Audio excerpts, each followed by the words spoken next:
Saludos y besos en el cajo de naranja para Marquinhos López hasta Cancún, Quintana Roo. El sin nombre hasta Tehuacán. Yo soy Chang hasta Huacha. Mi funda Jorge Alegría hasta Villahermosa, Tabasco. David Martínez hasta Salamanca, Guanajuato. Daniel Montaño hasta Mexicali. Irán Arroyo hasta Campeche. Androx, Diego Cruz, Andrés Trujillo y a Fabián Ventura hasta Chiapas. A todos ustedes y a toda la comunidad expulsada, ahí les mando un delicioso chile para que lo siembren en la maceta.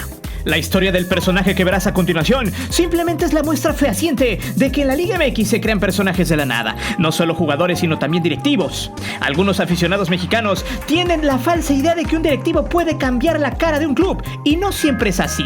Cuando un club aspira a ser campeón es porque se toman las decisiones correctas, no solo desde un escritorio, sino en la cancha misma, donde importa. Esto sin mencionar las decenas de finales que se pudieron haber amañado en la historia del fútbol mexicano. Esta vez Ricardo Peláez aparece en escena, un personaje altamente sobrevalorado por las aficiones de tres equipos grandes como América, Cruz Azul y ahora Chivas. En su momento, las dos primeras creyeron que Peláez era el salvador de sus clubes, incluso que era el mejor directivo de la última década. Quizá sus logros con el América le dieron esa fuerte creencia. Sin embargo, al paso de los años, con equipos totalmente diferentes, Richie empezó a sacar su verdadero nivel de decisión, agrandado por muchos factores y más que nada por sus amigos de la TV. Se hizo de un prestigio que a la fecha no lo ha demostrado ni parece que lo hará, pues en dos ocasiones ya se le ha salido de las manos su proyecto. Uno con Cruz Azul y otro con Chivas, donde no ha podido controlar el vestidor del rebaño. Pero los servicios de Peláez por su prestigio nunca han sido baratos, pues gana incluso mejor que algunos jugadores. Prepárate, porque hoy desnudaremos a uno de los directores deportivos más sobrevalorados de la Liga MX, que ha engañado bobos y que ha sabido construir una trayectoria gracias a los medios a quien siempre ha despreciado bajita la mano desde que descubrió una mina de oro llamado Grilla. Es por eso que hoy te presento el falso profeta y el engañabobos de Ricardo Peláez. Antes de seguir con el video te invito a suscribirte al canal, activa la campana para que recibas todas las notificaciones de nuestro material y de las narraciones en vivo. Te divertirás, te lo aseguro. Desde que Peláez estaba en Televisa Deportes como comentarista en el panel de Javier Alarcón, este siempre se hizo de un arma que en esos entonces apenas se estaba cocinando, y esa fue el ser mediático. Como ustedes saben, la exposición en los medios de comunicación tradicionales, ya sea en cuestiones políticas o deportivas, siempre es el éxito seguro.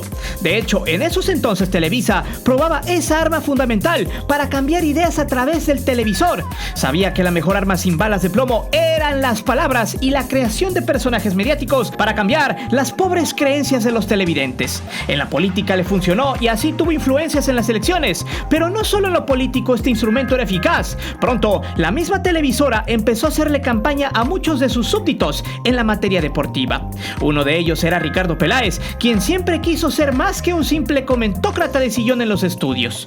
Richie siempre le tiró a lo mejor, a no conformarse con los 150,000 pesos que recibía por dar un análisis en la TV o salir en algún comercial o videojuegos. Para él, ser parte del fútbol de manera directa era donde estaba su lugar y donde existe una gran mina de oro.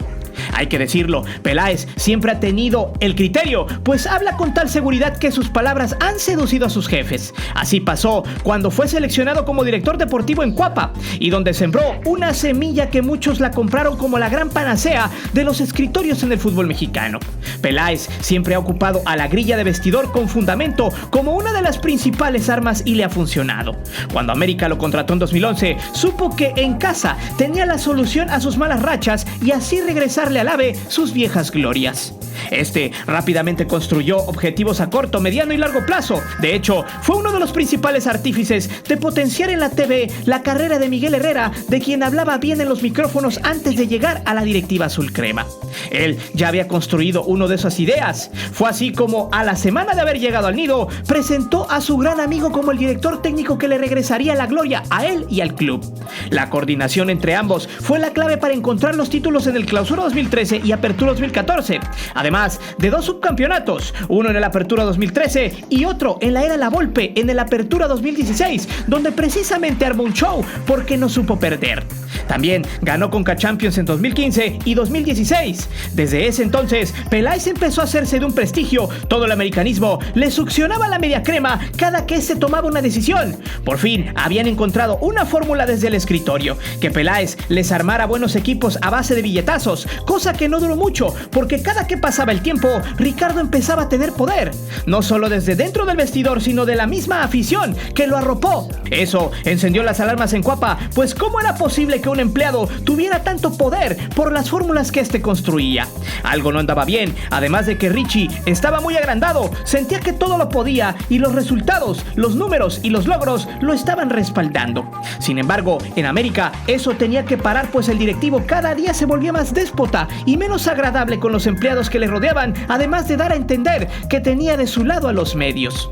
Sus malas decisiones fueron lapidarias para que Emilio le aventara su delfín y así pudiera sacarlo.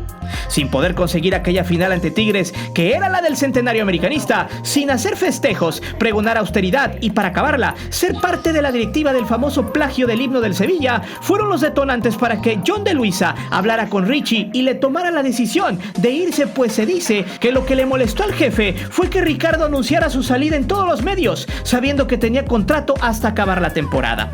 Fue allí donde le notificaron que no iba más con el club. Es más, ni le dejaron despedirse de los jugadores, y esa acción le hizo casi irse a los golpes con John. La panacea para muchos se había ido por la puerta de atrás y el América solo daba un comunicado tan escueto como el final de Richie ante la opinión pública. Sin embargo, ese buen prestigio que se ganó en Cuapa le daría frutos, rendimiento solo por la fama y nada más, pues luego del América no volvería a besar un título de liga y los fracasos serían una constante en su andar. De hecho, Peláez saldría por la puerta de atrás en sus 2 primeros clubes y quizá con Chivas puede que tenga el mismo destino, pero ya llegaremos a ese punto. En 2017, Peláez se quedaba sin empleo y tuvo que regresar a las cámaras, otra vez a los estudios para seguir haciendo campaña. De hecho, en ESPN fue donde lo arroparon por cierto tiempo. Desde los estudios volvió a construir su campaña, pues ¿cómo era posible que el director deportivo más influyente en los últimos años no tuviera empleo con algún otro club? El problema era que Peláez ya estaba cotizado y solo sería con algún club grande o que le llegara el precio para dirigir su administración, pues luego se sabría que su salario estaba por encima de los 700,000 pesos mensuales. Fue así como en el 2018, ante la presión también de mucha afición, quien ya veía a Ricardo Peláez en los equipos de mayor envergadura del país como una especie de salvador y de profeta. En 2018 llegó a Cruz Azul con la encomienda de regresarle sus glorias a los celestes. En ese momento todo era ilusión, felicidad. Los aficionados celestes olvidaron su pasado americanista con tal de que este trabajara de la misma forma que en Cuapa, besándole la manguera y bañándose en leche para el cutis. Peláez fue perdonado y fue adulado en demasía. Los aficionados celestes saltaban de gusto encima de su banderilla una y otra vez, y fue ahí donde pidió cartera abierta para construir a un nuevo Cruz Azul. De hecho, eso era lo malo de Ricardo. No le gustaba tener tope para gastar, siempre argumentando que había que tener lo mejor en el equipo. Muchas decisiones que correspondían al técnico las decía Peláez y las decidía. Por eso, al final tuvo roces con Caixinha. Hasta allí era quizá un buen argumento. El problema es que este personaje siempre creyó que esa filosofía le daría el título, cosa que nunca llegó y donde el castillo de naipes se derrumbaría para siempre. Pero antes haría su primer gasto espectacular, donde ficharon a Elías Hernández, Iván Marcone, Piojo Alvarado, Pablo Aguilar, Igor Lichnowsky, Caraglio y Andrés Rentería. Todos ellos en 2018, lo que los llevaría a un título de Copa y llegarían a la final de Liga, pero fracasarían una vez más ante el América. Sinceramente los resultados no llegaban, pero Peláez se dijo cerca. Su lápida llegó cuando en el 2019 las sátrapas de Garcés y el hermano de Billy llegaron a Cruz Azul y empezaron a hacer su show.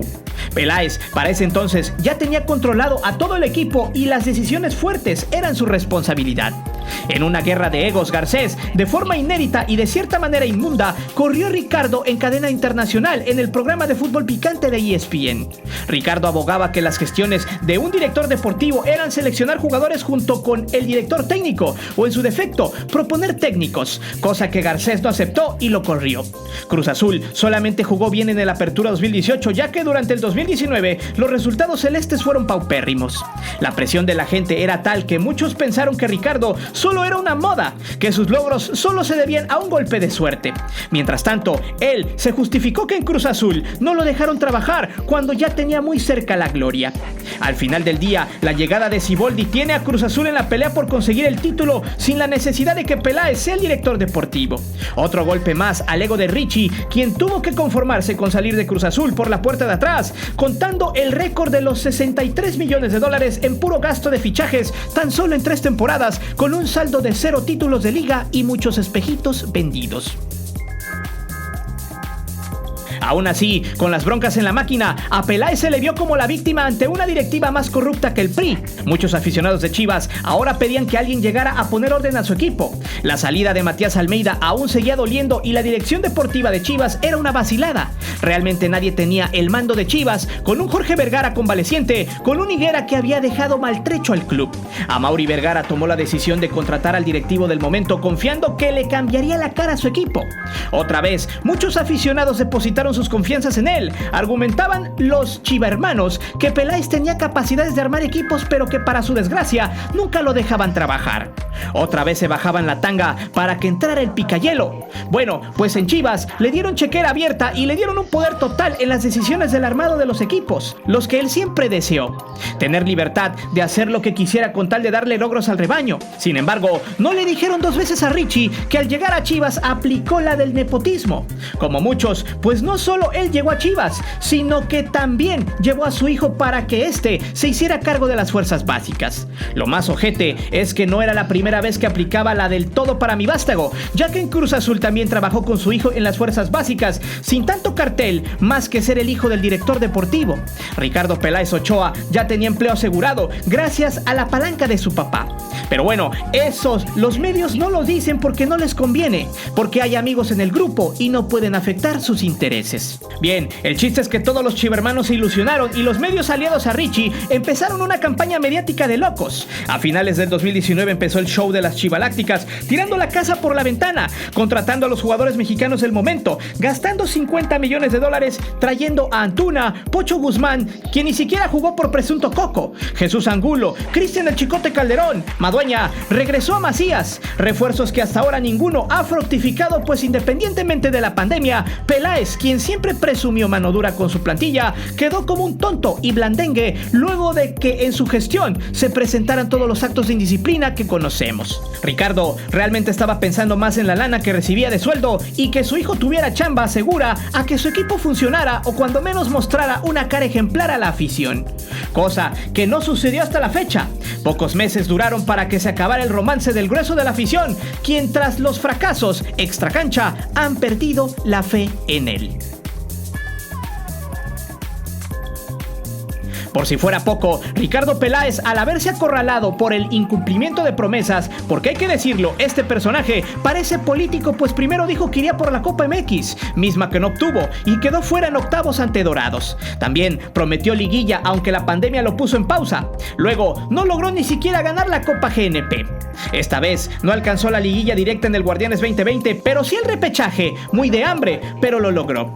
Sin embargo, Chivas no se ve como un equipo sólido en sus líneas, con muchas deficiencias, a pesar de que Víctor Manuel Vucetich ha tratado de hacer todo lo que está a su alcance, teniendo un juego durísimo ante Necaxa a solo un partido, donde si logra quedar fuera, entonces confirmaremos que este sujeto es un personaje muy sobrevalorado y arropado por los medios de comunicación. Una completa farsa. Por si fuera poco, hace algunos días salió en conferencia de prensa luego de que se jugara un partido amistoso entre la selección mexicana sub-23 y Cruz Azul. En una jugada dura, artera quizá, Ignacio Rivero lesionó a Alexis Vega, quien a decir verdad no es un gran jugador, y se habla de él más por sus fiestas y porque según él, la ciudad de Guadalajara envicia y motiva a la gente para ponerse pedo. Tras ese hecho, Ricardo Peláez se atrevió a pedir la inhabilitación de Ignacio Rivero, pero ¿realmente tiene la calidad moral para hacerlo? ¿O solo lo hace para recuperar la credibilidad? Si recordamos aquella lesión de cárcel del Pollo Briseño sobre Giovanni Dos Santos en el Azteca, sabremos que nunca se pronunció por una sanción para su jugador, pero ahora que le tocó vivir una jugada así, pide que se le meta a la cárcel literal al mediocampista celeste. De hecho, este ejemplo ha servido para desmenuzar también a la prensa porrista de Chivas y a los reventadores del equipo rojiblanco. Así es como Ricardo Peláez se ha hecho de un hombre, trabajó muy bien los reflectores, cosechó 2 muy buenos años y con eso ha sabido vivir de la nada y de todo a la vez. Un personaje altamente sobrevalorado, que no da resultados inmediatos, pero que es un maestro para vender ilusiones que muchos compran al 2x1 gracias a los medios y a los crédulos que se dejan llevar por cualquier baratija. Es por eso que yo te pregunto, ¿crees que Ricardo Peláez es un personaje sobrevalorado? Deja tus respuestas aquí abajo. Recuerda que aquí leemos todos los comentarios y no olvides suscribirte al canal y de activar la campana de notificaciones. Mi nombre es Guillermo Antonio. Nos vemos hasta la próxima.